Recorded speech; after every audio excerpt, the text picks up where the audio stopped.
हमारे देश में शादी को लेकर कई प्रकार के रिवाज हैं और हर जाति और धर्म में उन रिवाजों का पालन भी होता है। भारत देश के एक राज्य हिमाचल प्रदेश में शादी का सबसे अलग ही रिवाज है। वैसे ही हिमाचल प्रदेश की हर प्रथा निराली है। हर गांव शहर में एक नई प्रथा देखने को मिल जाती है। आज के इस मॉडर्न टाइम में जहाँ महिलाओं पुरुषों के साथ साथ कंधे से कंधा मिलाकर चल रही हैं, वहीं दुनिया के कई देशों में आज भी महिलाएं अजीब रस्में और रीति रिवाज निभा रही हैं। आज हम आपको एक ऐसे ही गांव के बारे में बताने जा रहे हैं जहाँ एक महिला के 5 से 8 पति होते हैं। जी हाँ दोस्तों, आप भी चौंक गए होंगे, पर ये बात बिल्कुल सत्य है। चलिए आपको इस सच्चाई से रूबरू कराते हैं। हिमाचल प्रदेश के किन्नौर जिले में आज भी बहुपति विवाह किए जाते हैं। यहाँ रहने वाले परिवारों में महिलाओं के कई पति होते हैं। ऐसा नहीं है कि यह पति अलग अलग परिवार के हों। महिला के पति एक ही परिवार के घर के होते हैं। घर की एक ही छत के नीचे रहने वाले परिवार के लिए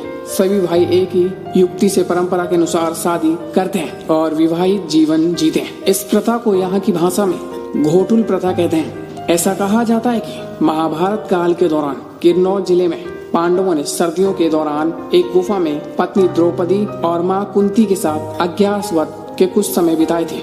इसका संबंध आज भी यहाँ देखने को मिलता है।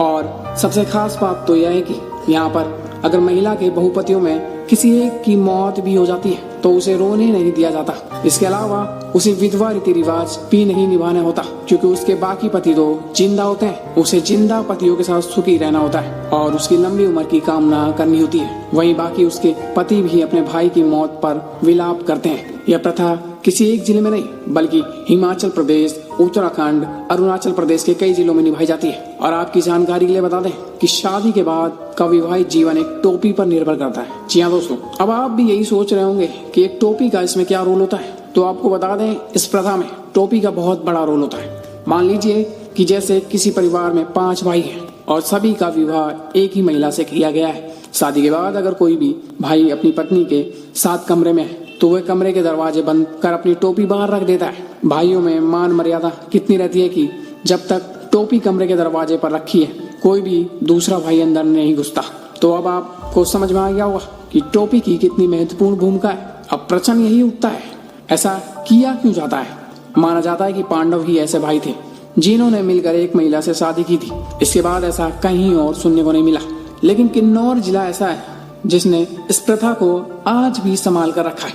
इतना ही नहीं, किन्नौर में विवाह की परंपरा भी अजीब ढंग से निभाई जाती है। जब किसी युवती की शादी होती है, लड़की के परिवार वाले लड़के के परिवार वाले के बारे में पूरी जानकारी लेते हैं। विवाह में सभी भाई दूल्हे के रूप में सम्मिलित होते हैं। और यहाँ की एक खास बात यह है कि यहाँ पुरुष नहीं बल्कि महिलाएं घर का मुखिया होती हैं। इनका काम होता है पति व संतानों की सही ढंग से देखभाल करना। परिवार की सबसे बड़ी स्त्री को गोइने कहा जाता है। उसके सबसे बड़े पति को गोतर्ष कहते हैं। इसका मतलब है घर का स्वामी। यहाँ की एक बात और खास है, यहाँ खाने के साथ शराब अनिवार्य होती है। यदि पुरुष का मन दुखी होता है तो वह शराब और तंबाकू का सेवन करते हैं, जबकि महिलाओं को किसी बात को लेकर दुख होता है तो वह गीत गाती हैं। और आपको बता दें, यहाँ सभी बच्चों को एक ही तरह से ट्रीट किया जाता है, भले ही उनके बायोलॉजिकल पिता के बारे में उन्हें पता हो या ना हो।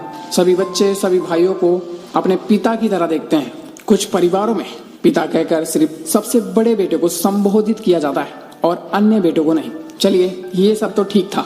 अब आप भी सोच रहे होंगे कि अगर पत्नी की पति से लड़ाई हो जाए तो उसे तलाक मिलेगा या नहीं। इस विवाह में तलाक का भी रिवाज होता है। इसके लिए सभी भाइयों को साथ जाकर तलाक की पारंपरिक परंपरा को पूरा करना होगा। इसमें दोनों पक्षों के बीच लोग बैठते हैं। एक सूखी लकड़ी जाती है। इस लकड़ी को लेकर तोड़ दिया जाता है। लकड़ तोड़ने का मतलब होता है तलाक देकर अलग हो जाना। इसके बाद संबंध खत्म हो जाता है। हालांकि तलाक के बाद कई बार फिर सहमति बनने पर दोबारा शादी का भी प्रावधान होता है। तो ये था तलाक का एक अनोखा रीति रिवाज भी। आपने ऐसा तलाक शायद ही कभी देखा हो। ऐसे ही कई रीति रिवाज दूर के इलाकों में प्रचलित हैं जिसके बारे में आम लोगों को जानकारी नहीं होगी। इस प्रथा को लेकर आपकी क्या राय है, आप अपनी राय में कमेंट सेक्शन में बता सकते हैं। अगर आपको ये वीडियो अच्छी लगी है तो इसे शेयर कीजिए व्हाट्सएप, फेसबुक पर, जिससे लोगों को इस प्रथा के बारे में जानकारी मिल सके। और चैनल को सब्सक्राइब कर लीजिए ऐसी रोमांचक वीडियोस के लिए। और वीडियो में अंत तक बने रहने के लिए आपका दिल से धन्यवाद।